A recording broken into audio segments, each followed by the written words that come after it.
வணக்கம். தேய்பிறை அஷ்டமினாவே பைரவருக்கு ரொம்ப விசேஷமான நாள்.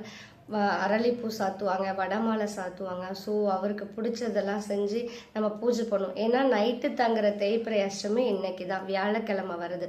ஸோ இன்னைக்கு காலையில் 8 மணிக்கு ஸ்டார்ட் ஆகி அடுத்த நாள் காலை வெள்ளிக்கிழமை 9:40 வரைக்குமே அஷ்டமி தேதி இருக்கு. ஸோ கால பைரவருக்கு பூஜை பண்றது, அபிஷேகம் பண்றது எல்லாம் உண்டு. வீட்டில் பைரவர் வச்சு வழிபடலாமா அப்படின்னு சொல்லி நிறைய பேர் என்கிட்ட கேட்டிருக்காங்க. வீட்டில் பைரவர் வச்சு வழிபடக்கூடாது. ஆனால் ஒரு பைரவர் வைக்கலாம், சொர்ண ஆகர்ஷண பைரவர். அவரு நம்ம வீட்டில் மனைவியோட இருக்கிறத வச்சு நம்ம கண்டிப்பா வழிபடலாம். அவருக்கு உண்டான மந்திரங்களும் தமிழ்லயே இருக்கு. ஸோ அதை நம்ம சொல்லி அரளிப்பூ சாத்தி அவருக்கு பிடிச்சதை நம்ம நெய்வேத்தியமா செய்யலாம். எந்த பொருளாக இருந்தாலும் பால், இனிப்பு இந்த மாதிரி இருந்தால் நல்லது. ஸோ சொர்ண ஆகர்ஷண பைரவர் தெரியாதவங்க தெரிஞ்சுக்கோங்க. இவர் தான் சொர்ண ஆகர்ஷண பைரவர். ஸோ லக்ஷ்மி தேவியோட இருக்காங்க.